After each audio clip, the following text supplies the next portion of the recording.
No Sinocast de hoje, nós temos a honra de receber a presença de Eric Nascimento. Tudo bem, Eric? Muito obrigado desde já pelo teu tempo e pela tua atenção. Olá, Jamil. É uma satisfação muito grande para a gente estar aqui com vocês aí no Suinocast e agradecemos aí a oportunidade em nome da MSD e também a todos os ouvintes aí do Suinocast, ouvintes e também aqueles que nos veem, né, Jamil? Mudou aí o Suinocast nos últimos anos, então muito obrigado a todos. A gente que agradece, Eric, é um prazer mesmo te receber, uma parceria aí de longa data com o Sinocast.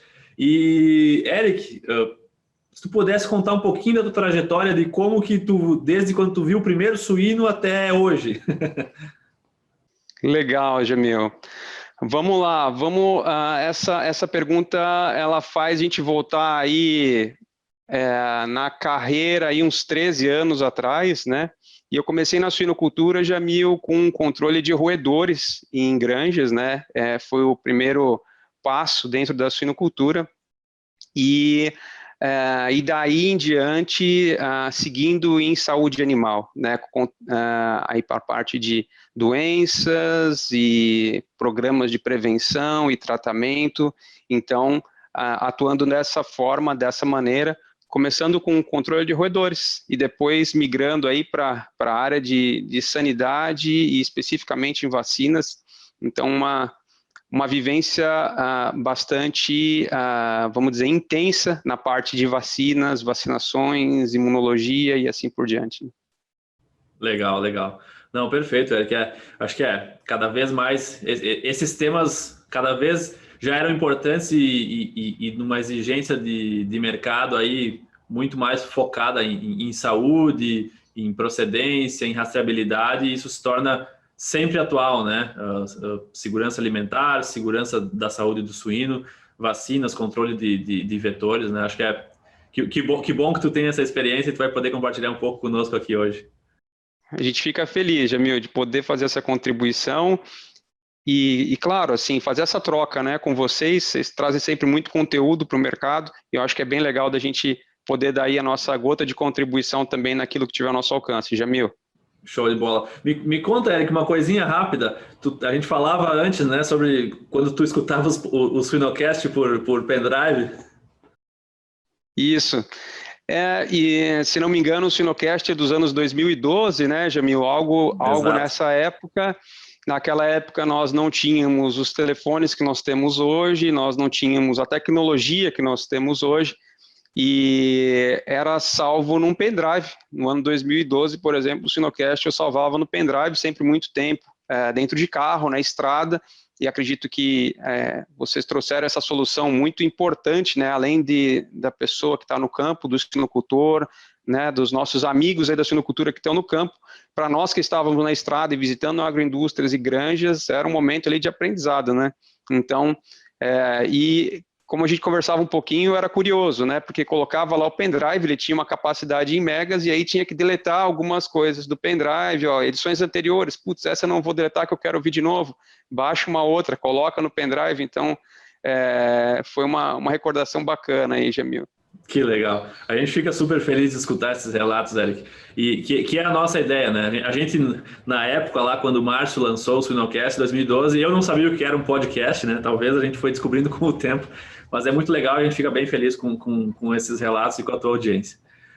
Eric, me diz uma coisa. O nosso bate-papo hoje vai falar sobre parte econômica, perdas econômicas relacionadas à ileite, à enterite proliferativa, a lauções intracelulares. Mas antes disso, antes de falarmos de dinheiro, propriamente dito, por que a gente ainda segue falando tanto e por que é tão importante a gente falar tanto da Lawsonia? Bacana, Jamil. Um fato bastante importante, a prevalência da ileite ou da Lawsonia nas granjas. A gente pode dizer que hoje praticamente 100% das granjas tem a Lawsonia, né, presente e causando lá o seu impacto subclínico. Então, assim, a prevalência ela é praticamente 100%. E aí, olhando para esses 13 anos também aí de carreira, né, Jamil, a gente sempre viu o tratamento com antibióticos, né? E sim, os antibióticos são extremamente importantes, tanto no controle de ileite aguda, por exemplo, ou em casos de medicação pontual e estratégica posicionada na nutrição, né? Isso sempre foi a forma tradicional aqui no Brasil de se controlar a leite, né? Então, sempre nos ajudou muito na produção. Mas o grande fato é que hoje nós temos muita ciência, né? Inclusive temos um manual técnico falando sobre isso, um manual bastante aí consistente, com quase 60 páginas falando sobre leite, e uma das informações é justamente essa que você perguntou, a prevalência. Então tem estudos lá de prevalência e assim por diante. Hoje praticamente 100% das granjas. No passado tratávamos apenas com antibiótico, prevenção e controle, né? E hoje sim, aí de alguns anos para cá, tem se intensificado muito o uso de vacinas no controle de leite no Brasil, e aí a gente tem até um dado bastante interessante, né? Falando já um pouquinho, depois a gente aprofunda um pouco mais, né, Jamil? Mas assim, por ser uma prevalência alta, né, e a gente constatar isso através de N exames e suporte que a gente faz, o uso de vacina, né? Então, de cada 3 suínos produzidos no Brasil, 1 já é vacinado com a vacina injetável. Então, é um dado aí bastante relevante. Excelente, excelente. Não, sem dúvida, Eric. Eu até estava pensando, quando eu fiz a graduação, né, estava tendo aula lá com o professor Davi Barcelos, e a gente sem experiência ainda a campo via que, não, a doença é aquela que dá diarreia de sangue, né? Diarreia de sangue, diferenciada da Braxpira, né? Mas eu acho que é tão importante que depois que a gente vai para o campo e vê que a perda financeira não está muito na diarreia de sangue, ela está muito mais naquela forma subclínica, aquele fator silencioso aí que vai roubando desempenho, uma morte que aqui e ali, e sem dúvida ter mais suínos vacinados faz uma diferença. Queria que tu falasse um pouquinho sobre esse ponto. Claro, Jamil. Inclusive, assim, Jamil, a importância aí essa pergunta é legal porque ela dá a chance da gente falar sobre a importância do diagnóstico, né, Jamil? A MSD, por exemplo, é uma empresa que investe 20% do faturamento em pesquisa e desenvolvimento, né, de produtos, e inovação, né? E aí dentro dessas inovações, por exemplo, está a inovação em diagnóstico, né? Então, a inovação para diagnóstico de leite, que ocorreu aí nos últimos 3 anos, algo nesse sentido, não muito diferente, vem da padronização do diagnóstico que tinha em Minnesota, o PCR quantitativo, que hoje é realizado na UPF, pelo professor Frandoloso, e isso abriu, assim, uma luz muito grande sobre o que tinha a campo, como você estava falando, né, na questão de leite. Como nós aprendemos na faculdade, e, claro, muito foco na parte aguda, existia, sim, toda uma ciência falando já da leite subclínica, mas aí, meados de 2018, com essa padronização da técnica de Minnesota aqui no Brasil, aí a gente consegue ver as cargas de Lawsonia sendo excretadas, e como mostra o trabalho lá de 2005, de Paradis, publicado no ASV, conforme a carga de infecção baixa, média ou alta, né, de Lawsonia, aí a gente vai ter os impactos, né, em GPD e conversão também em níveis baixo, médio ou altos. Então, trabalhos antigos já citavam, existiam estudos aí de infecção experimental, e hoje a campo a gente consegue fazer diagnóstico, um pilar que a gente trabalhou muito fortemente, continua trabalhando a questão do diagnóstico para poder avançar aí com a questão de prevenção e controle da ileite, né, Jamil? Fantástico. Não, sem dúvida, sem dúvida. Essa questão da padronização das técnicas aí, ela ajuda a gente a entender um pouco mais, né? Porque às vezes a gente tem diferentes metodologias e diferentes diagnósticos para chegar a conclusões, quando vai comparar, fazer um próprio benchmark, né, uma comparação, fica complicado pela uma unidade ser diferente. Mas, Eric, existe uma meta-análise, né, brasileira que mostra um pouco dessa questão financeira, né, o impacto econômico da elite. Tu poderia nos contar um pouquinho desses dados? Claro, vamos lá, Jamil. Nós temos sim uma meta-análise, e ela também, ela tem 2 frentes, na verdade, né? Tem a frente propriamente dita científica, ou seja, dados de campo com avaliação estatística, publicado em congressos e assim por diante. E nessa meta-análise também tem um braço dela que seria um compilado de informações de campo, e a gente acredita muito que a repetibilidade seja algo muito importante para que a informação ela tenha qualidade, né, Jamil? A gente sabe que experimento a campo, né, trabalhos a campo não são simples de ser conduzido na rotina de campo, né? Então, porque tem uma série de variáveis que vão desde manejo, nutrição, instalações. Então, nessa meta-análise, nós temos tanto casos publicados em congressos, casos científicos, né, com avaliação estatística, como depoimentos de clientes e dados e informações que eles nos trazem e dão esses relatos. Então, a informação muito consistente, né? É um trabalho construído a várias mãos com a suinocultura no Brasil, e a partir dessa meta-análise que a gente faz, a gente chega à conclusão, sim, que a suinocultura no Brasil, ela deu um salto, né? A imunização contra a ileite, ela é uma inovação que fica ali entre uma inovação incremental e quase disruptiva, porque na história, por exemplo, esses 13 anos visitando suinoculturas, muito pouco se utilizou de vacina, né, no controle da ileite, e nos últimos 3 anos realmente um salto expressivo que a gente observa no mercado brasileiro, né? Diferente um pouco do cenário internacional, onde já se tem a cultura de vacinação, um pouco mais tempo, mas no Brasil, nos últimos 3 anos, foi esse salto, e aí sim, esses dados e informações, eles consolidam, eles mostram, né, com base em fatos e dados, o que era o retrato antes e após aí a utilização da vacina injetável, e hoje nós estamos algo muito próximo aí de 1 milhão de suínos, né, comparado entre vacinados e não vacinados. Então, é bastante relevante e dá consistência. E acima de tudo, né, Jamil, acho que um ponto mais importante é estimular que cada empresa, que cada suinocultura tenha os seus próprios dados, né, que avalie e conte com o apoio da nossa equipe, né, equipe muito capacitada, né, que está presente no campo, para fazer um trabalho bastante técnico, né, de diagnóstico, e aí com base no diagnóstico fazer aí as estratégias de prevenção e controle. Perfeito, perfeito. E Eric, me conta uma coisa, essa questão da perda financeira, né, quando a gente fala de ileite propriamente dito. Como que a gente faz para calcular, assim, como que funciona essa questão de... Porque é fácil calcular, por exemplo, atingiu tantos quilos a mais no frigorífico, mas com certeza a perda por decorrência sanitária, ela tem mais coisas envolvidas. Tu poderia nos explicar um pouco como funciona, entre aspas, esse cálculo? Certo. Se a gente voltar um pouquinho no tempo, o professor Darold Holdkamp, Jamil, ele tentou responder essa pergunta também, né? Qual que era o impacto da ileite, por exemplo, na suinocultura americana? Isso foi no ano de 2006. E ele faz um trabalho, uma entrevista com 19 agroindústrias bastante expressivas lá nos Estados Unidos. E das 19, 14 relatam que a ileite era um problema economicamente importante dentro da suinocultura, né? Então, vinha já essa informação de que grande parte das agroindústrias já reconheciam o leite como sendo algo economicamente importante.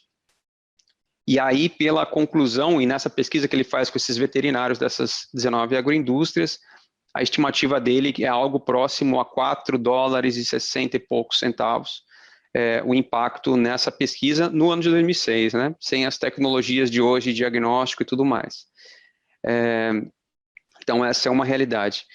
Ele fez um outro trabalho posterior, avaliando, e aí ele usa uma modelagem econômica, matemática econômica, para simular, então, os outros artigos científicos, onde tinham pressões de fricção baixa, média e alta, e aí ele faz, a partir desses trabalhos científicos, coloca nesse modelo matemático que ele tem, né, nessa modelagem, e chega a valores, então, dos impactos baixo, médio e alto, pensando basicamente em conversão e GPD, né? Conversão, por exemplo, um dos trabalhos, são trabalhos de inoculação experimental que ele avalia, e sim é um trabalho de campo.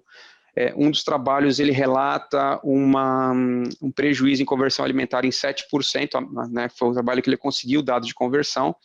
E nos outros trabalhos, até porque foi inoculação experimental, eles não pegaram a vida inteira do animal, sabe, Jamil? Então, vê só o ganho de peso na fase, e aí ele tem lá o percentual que ele chega, né, de GPD impactado de 19%. No campo a gente fala normalmente de GPD, né, Jamil, em gramas e tudo mais, mas é isso que ele nos relata nesse trabalho.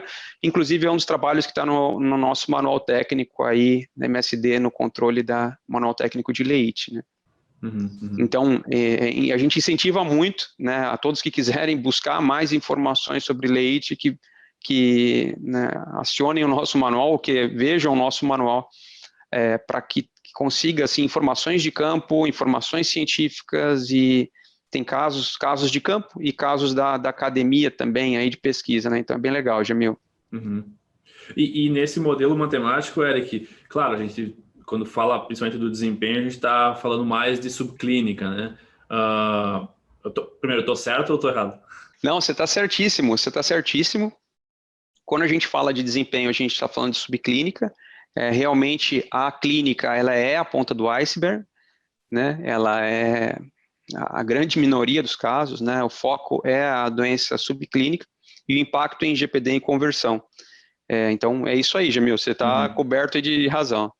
Certo, e nesses casos, no estudo do professor Darrell, foi realmente buscando isso, né? Eram animais sem sinais clínicos?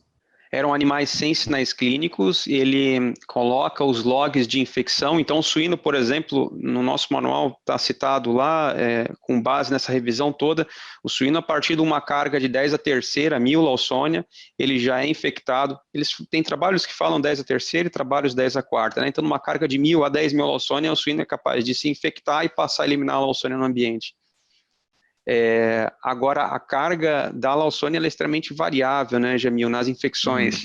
Por exemplo, um suíno ele pode eliminar até 10 a oitava, que seria 100 milhões de Lawsonia por grama de fezes. Quando a gente começa a olhar esses números, a gente começa a abrir realmente uma luz sobre a Lawsonia, né? Falar, puxa, mas é por isso que é tão prevalente, né? Por isso que praticamente 100% das granjas tem a Lawsonia, é positiva para a Lawsonia, né? Então, essa é a informação aí, né, Jamil? De que sim, o impacto ele é maior, é subclínico, e porque a carga de infecção ela varia muito, né? Então, nesse trabalho de Paradis 2005, ela mostra lá, por exemplo, uma carga de 10 a terceira, 10 mil Lawsonia, ou 100 mil Lawsonia, ou 1 milhão de Lawsonia, assim por diante, né? Na carga infectante, qual o impacto em GPD e conversão. Por isso, Jamil, que mesmo medicando, e aí a campo a gente não vê, né? Mas eu não estou vendo clínica, a princípio está tudo bem. E aí a contrapartida, ou a pergunta que fica é, ele só não está manifestando a clínica, que ele vai precisar de uma carga aí de Lawsonia extremamente elevada, talvez de 100 milhões para cima, e aí a campo, as cargas são multiplicadas, né? Elas são muito maiores, porque o suíno está se recontaminando o tempo inteiro, nessa via fecal oral. Então, o antibiótico ele faz sim um papel importante na prevenção da ileite clínica. Agora, é comum, por exemplo, nós fazermos um PCR de fezes de animais medicados e encontrarmos cargas de Lawsonia, né? Então, com certeza esse animal está tendo o seu GPD impactado, está tendo a sua conversão impactada, e essa é a busca que a gente faz, né? Junto com o trabalho aí da nossa equipe, Jamil. Legal. Não, perfeito. E Eric, se a gente fosse, não sei se vocês têm esse número hoje, mas se a gente fosse comparar um sistema de produção ou uma granja, né, um lote de animais abatidos no Brasil hoje, o positivo e negativo para a Lawsonia, ou vacinado e não vacinado, e este não vacinado com Lawsonia, o que a gente mais ou menos perde em termos de reais por cabeça? Essa pergunta é muito legal, ela é muito aplicada, Jamil, à nossa realidade, né? Vamos falar de casos aí com uma avaliação estatística. Nós publicamos um trabalho na Abraves e no próximo ano no IPVS. O relato deles é 3,1 kg por suíno. Então, relato com 50, na casa de 50 e poucos mil animais vacinados, comparando lotes na mesma empresa, lotes vacinados e não vacinados, 3,1 kg. Redução do uso de antimicrobiano foi outro relato desse caso, e também teve alguma coisa em conversão, mas o foco nele lá ficou em ganho de peso e redução do antimicrobiano, né? Lembrando que antimicrobiano é um assunto à parte. Nós, quando falamos em prevenção, o nosso foco na prevenção da ileite é olhar a subclínica, olhar desempenho, né? Antimicrobiano, eles são importantes, a gente precisa dos antimicrobianos, é só ver a melhor maneira de associar ele com a imunização aí, né, para a Lawsone. Então, 3,1 quilos nesse caso. Temos um outro caso na América do Sul, que não é no Brasil, mas é de uma grande agroindústria, né? E eles avaliaram 150 mil animais, e tem um departamento, Jamil, de avaliação estatística dentro da própria empresa, né? Então, isso é outro dado assim, bastante relevante. E lá o que eles observaram, Jamil, 8 quilos de redução no consumo de ração por suíno. Fizeram 2 avaliações, inclusive, dentro dessa própria empresa. Numa primeira rodada, numa primeira avaliação, eles fizeram 16 mil e poucos animais contra 16 e pouco, vacinados e não vacinados. Chegaram à conclusão lá de 7,6 quilos de ração, de redução de consumo. E aí, expandiram a avaliação, fizeram um piloto menor, o que é natural, né? E depois expandiram a avaliação para um grupo maior de suínos. E nesse grupo maior de suínos, eles chegam à conclusão de que os números mais ou menos se repetem. 8 quilos de ração foi a diferença aí no consumo, né? Uhum. Então, se a gente pudesse citar 2 casos aí com estatística, citaria esses, né? Tem trabalhos que chamam a atenção pela sua conversão, trabalhos que chamam a atenção pelo seu GPD e assim por diante. Claro, e até esse é um ponto que eu gosto de conversar com o pessoal da sanidade, porque é difícil de calcular isso, né? Porque com certeza tem particularidades com genética, estrutura, e a resposta pode ser diferente. Às vezes ela vai ser expressa mais em conversão, mais em consumo de ração. Acho que esse é uma grande sacada para não termos uma resposta única, né? Perfeito, Jamil. O benefício na imunização contra a ileite, ele é exatamente como você falou, ele é variado, né? Eles são múltiplos benefícios, na verdade, né? Você pode ver conversão, GPD, em conversa aí com colegas da área de nutrição. Outro dia um colega, sabiamente, ele falou, vocês vão arrumar um problema para nós. E a gente falou, mas por que estamos arrumando um problema para vocês? E ele falou, não, porque se de fato, e ele muito animado, vendo a meta-análise, vendo os dados, ele falou, pelo que vocês apresentam, o animal, de alguma forma, ele consegue extrair melhor a nutrição, extrair o máximo da nutrição. Talvez a gente possa até adequar um pouco os níveis de energia, por exemplo, ele falou, né? E aí num ano de custo de produção extremamente elevado e tudo mais, então o nosso foco, né, MSD, saúde animal, é promover saúde, né? Não é desempenho. Por promover saúde, os animais, sim, é natural, né, Jamil? Que desempenho que tem que desempenhar, extraindo o máximo possível de benefício da nutrição e expressando, né, o máximo potencial genético. E sem sombra de dúvidas, a saúde intestinal, com o controle e prevenção da leite, ela ganhou a luz que ela merece, né? A saúde intestinal, a gente sempre foi aí muito, né, trabalhado, e nós falávamos um pouco atrás ali sobre como é que foi na minha jornada profissional, sempre muito focado em respiratório, né, no micoplasma, hemófilos, Pasteurella, influenza e assim por diante. E aí, nos últimos 3 anos, a parte intestinal e terminação ganha uma luz muito grande, cara, com essa questão do controle, né, Jamil, da ileite. Então, muito legal. Sem dúvida, sem dúvida. Sabe que já faz um tempinho, acho que é um trabalho de 2013, foi uma pesquisa que foi feita com vários experts da Europa. O que eles mais achavam, foi uma entrevista mesmo, o que eles mais achavam que eram os pontos que se encaixavam em um cenário de 0 antibióticos. Quando eu falo 0, é o uso racional, né? Sem um uso massal. E é claro que todos os entrevistados mencionaram, né, o uso muito maior de vacinas do que a gente utiliza hoje, né? Existem muitas doenças que a gente não vai conseguir lidar sem antibiótico, e a única saída é a vacina, né? Por mais que a gente tenha padrões ouro, às vezes, de limpeza e desinfecção, a gente trabalha com altas cargas orgânicas dentro das granjas, né? Uma produção intensiva que, às vezes, encurta vazios sanitários, né? A gente não consegue desenhar uma suinocultura de 7 dias de vazio sanitário, porque isso hoje não é rentável, né? A gente seguir um padrão que seria uma excelência sanitária, mas o produtor, o sistema, ele tem que ganhar dinheiro, né? Então, acho que as vacinas vêm muito de encontro com isso, com um cenário atual e de amanhã já, né, Eric? Não, perfeito, Jamil. E é pensando nisso que a MSD, por exemplo, nessa linha de investimento, né, Jamil, de 20% do faturamento em pesquisa e inovação, ela adquiriu a Allflex, que hoje a gente chama, é um braço da MSD, chamado MSD Saúde Animal Intelligence, e a grande questão, né, Jamil, como você bem falou aí, é trabalhar vacinas, sim, trabalhar prevenção, como trabalhar, né, prevenção, vacinas, tecnologia em saúde animal, com a parte de ciência de dados, né, Jamil? Então, unir, por exemplo, a tecnologia de dados, que é o trabalho da MSD Saúde Animal Intelligence, né, monitoramento, dados, com a parte de saúde animal, e aí outra forma de pensar também seria como unir o digital, né, que a gente fala muito, né, o próprio Bolles, nosso presidente, fala muito como unir o digital, a tecnologia, com o digital, com as pessoas, né. Então, aí são alguns pontos que a gente precisa, eles estão todos integrados, né, Jamil? Trabalhar prevenção, trabalhar essa questão de uso prudente de antimicrobianos, como você falou bem da Europa aí, né?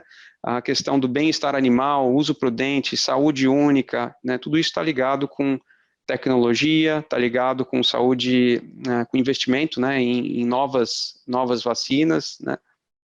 Nós temos também outras tecnologias, por exemplo, a de vacinação sem agulha, então, e de forma intradérmica, e cada vez mais vai avançando nessa linha aí, né, para que a gente tenha um uso prudente de antimicrobianos e avance na prevenção. Eric, falando um pouquinho agora no futuro, assim, particularmente da vacinação para a Lawsonia, hoje, as granjas, o suíno que não é vacinado para a Lawsonia, por que ele não é vacinado? Boa pergunta, Jamil. Tem o porquê de não ser vacinado por acreditar que a doença está sob controle, e essa informação ela é super válida se a gente está considerando só a elite clínica. Hoje, grande parte das granjas, a princípio, tem a parte de leite clínica controlada com antibióticos. Então, quem não está utilizando ou acredita que não tem a doença, ou acredita que tem a doença controlada, né, com os antibióticos. Então, basicamente, esses dois cenários, né? Ou não tem a doença, ou não, aqui eu até tenho, mas está controlada com o uso de antibióticos. E o que a gente faz é dar o suporte técnico, né, para quem acredita que não tem, mas ainda vê oportunidades de melhorar desempenho, de melhorar a saúde animal. A gente faz o suporte para identificar, para responder a pergunta, né? Aqui eu não tenho a doença. Bom, será que a gente pode investigar juntos e ver se realmente é livre o rebanho, que pelos relatos todos que a gente, né, científicos e todos os exames que a gente faz, a prevalência é próxima de 100%, né? Então, assim, para quem acredita que não tem, suporte técnico para mostrar o quanto, se tem, sim ou não, e o quanto está impactando. E para quem visualiza um outro cenário, puxa, aqui está sob controle, também na parte de diagnóstico, mas aí talvez mais para um lado de um PCR quantitativo, para ver assim, em que cargas que a Lawsonia está impactando o rebanho, e aí sim conseguir avançar. E o frigir dos ovos, né, a grande informação que vem, Jamil, é com a implementação dos programas, né, no que não tem, passa a utilizar aí vacina injetável, olha resultado, fala, puxa, realmente tinha espaço aqui para evoluir, ou quem acredita que com antibiótico está com um controle legal, passa a utilizar a vacina também, fala, não, realmente teve uma sinergia aqui no trabalho de antibiótico e vacinas, né. Não, perfeito. Não, sem dúvida, acho que é interessante, né, porque, como tu mencionou, né, de certa forma recente, né, a vacinação para a Lawsonia, né, comparado com vacinação para doenças muito mais, entre aspas, tradicionais, né, mas, e daí, até pensando nisso, eu queria saber de ti, como que tu vê o futuro disso, né, e aí se a gente puder extrapolar para outras doenças, né, como tu vê o futuro, primeiramente, da vacinação para a Lawsonia e segundamente, para tecnologias do futuro relacionadas à sanidade de suínos? Com relação ao futuro, a vacina de Lawsonia volta um pouco naquele ponto, Jamil, de tecnologia de dados, né, inteligência de dados, né. Hoje nós fazemos as pesquisas, vocês conduzem muitos trabalhos, né, também na pós-graduação, mestrado, doutorado, pós-doutorado, e você sabe, Jamil, assim, como que aplicar isso a campo, né? Na rotina de granja, no dia a dia de granja. Então, o futuro da vacinação para a ileite, por exemplo, e para as outras, né? Nós temos a inteligência de dado, monitoria dos animais, sem dúvida nenhuma, Jamil, que vai ser algo por aí, né? De ter ali a gestão em tempo real do dia, a informação daquele momento, né? Então, utilizando sensores, utilizando aí essa tecnologia toda que está à nossa disposição, né? Por exemplo, com a MSD Saúde Animal Intelligence, a gente vai conseguir disponibilizar. Então, seria evolução em produto, Jamil? Provavelmente. A gente vai ter evolução de produto, né? Isso naturalmente é o que, se a gente olha para trás, os produtos vêm evoluindo, né? As vacinas, numa forma em geral, elas vão se adaptando. Nós mesmo tivemos uma série de lançamentos de vacinas de 2015 para cá, né? Uma série de produtos, então é natural que essa jornada continue, né? Basicamente isso, Jamil, assim, usar a tecnologia de dados, né, a ciência de dados aliado à vacina, até para entender assim, puxa, aqui o nosso retorno do investimento está sendo tanto nessa fase, tanto nessa, as sinergias, aí sim, Jamil, tem muito trabalho, né, em sinergia, por exemplo, com pensar em saúde intestinal como um todo, probióticos e outras aí medicamentos ou produtos que possam ser utilizados para a saúde intestinal como um todo, né, mesmo com nutrição. Então, esses trabalhos são trabalhos a serem feitos, sabe, Jamil? A questão de associar, por exemplo, prevenção em leite com outras aí, ferramentas para a saúde intestinal, né? Quanto de sinergia a gente tem ainda para explorar, né? Uma Lawsonia reduzida, quais são os impactos que eu tenho, por exemplo, o que nós temos na saúde intestinal como um todo, em termos de quantificação de outros agentes, né?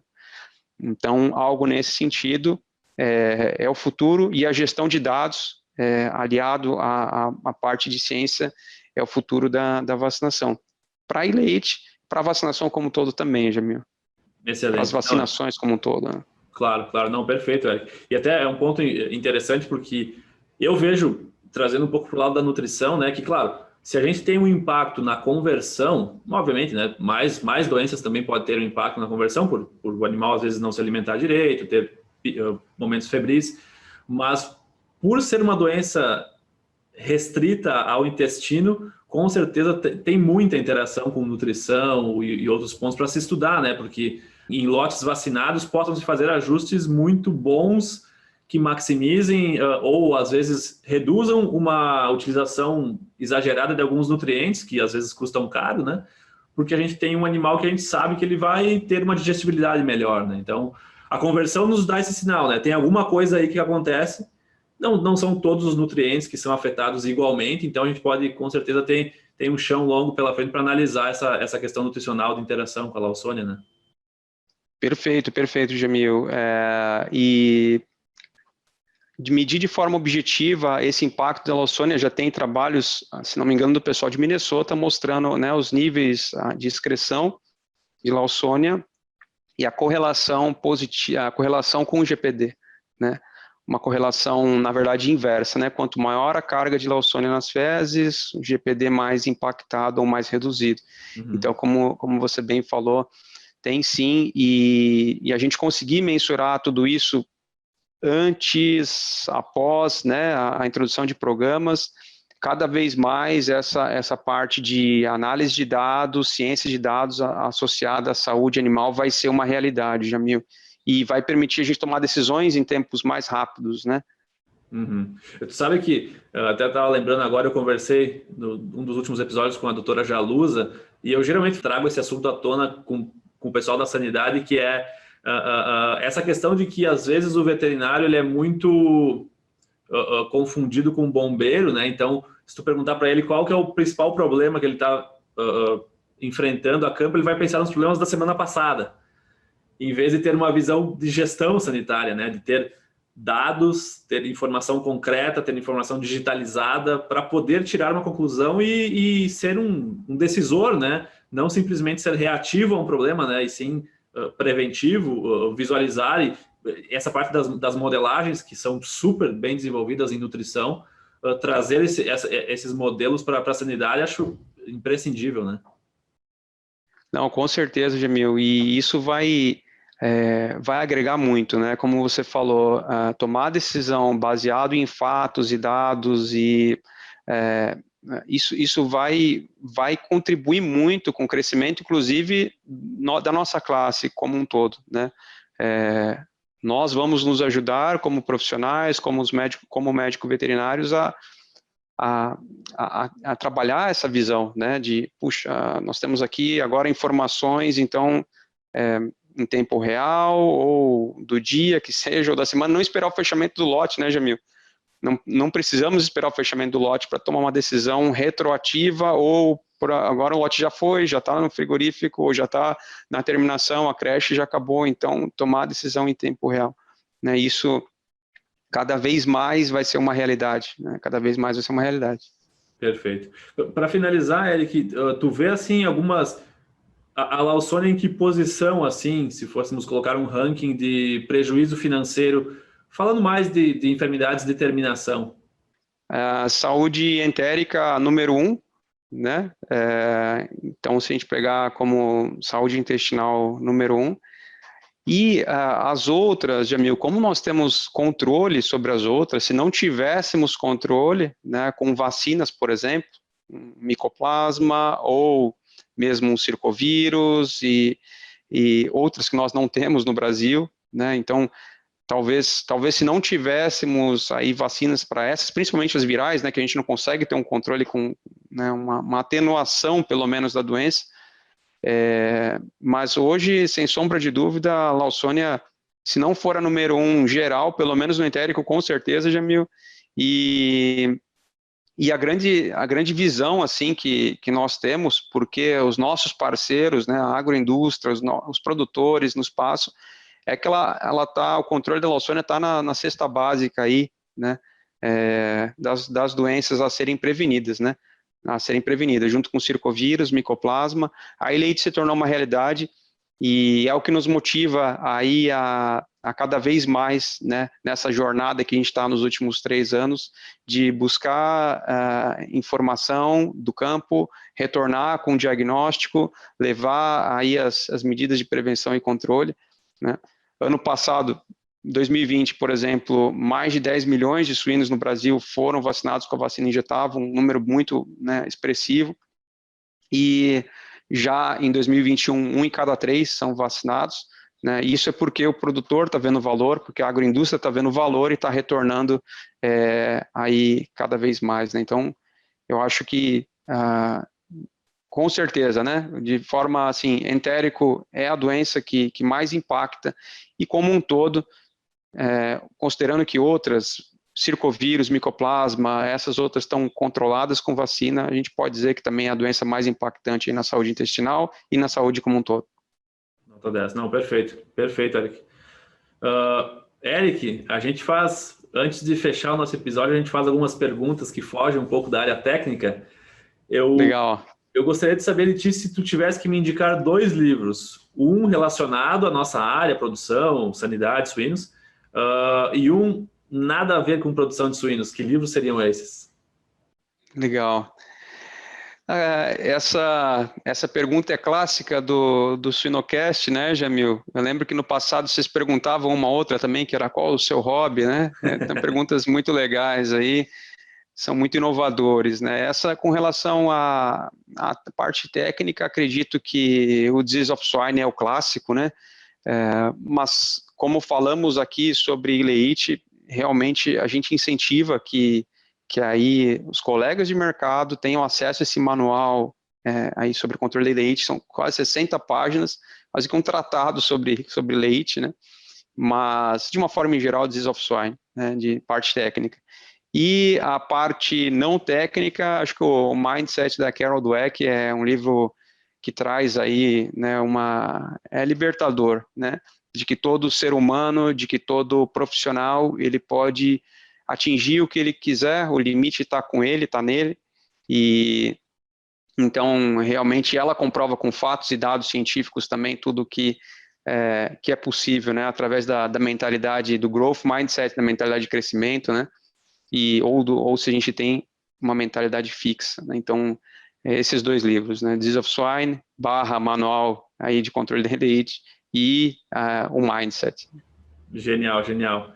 Eu nunca li o Mindset, mas não é a primeira vez que alguém me recomenda, Eric.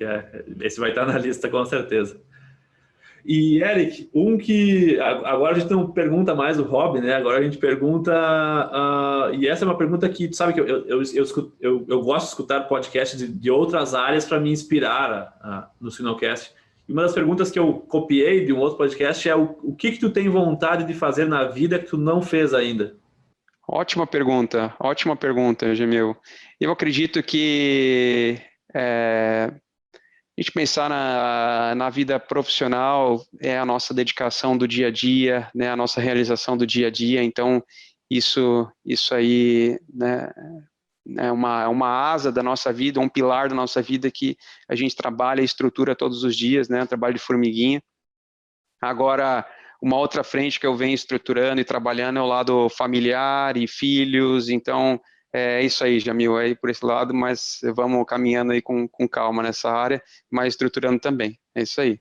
Então, construir a família, eu acho que, acredito muito que nós, como seres humanos, né, Jamil, precisamos ter equilíbrio entre as áreas da nossa vida, né, e aí, sim, esse lado pessoal, familiar, associado ao lado profissional, esse balanço entre os diversos, né, as diversas pessoas que nós somos, ele é muito importante. Então, trabalhar o lado familiar também. Perfeito, perfeito, sem dúvida. Isso às vezes é um pouco esquecido, né? Às vezes a gente confunde o nosso sobrenome com o SA, né? Sociedade Anônima.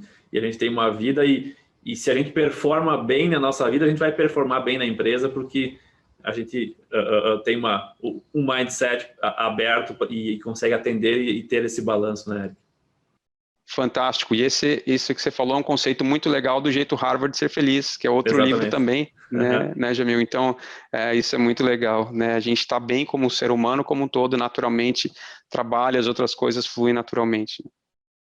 Eric Nascimento, muito obrigado pela nossa conversa, foi um prazer realmente bater esse papo contigo. Tenho certeza que todo mundo que escuta o Sinocast gostou de nos escutar hoje, tá bem? Eric, obrigado novamente. Valeu, Jamil, muito obrigado, contem conosco com a equipe MSD em tudo que a gente puder construir juntos aí. Um grande abraço a todos. Até mais, tudo de bom.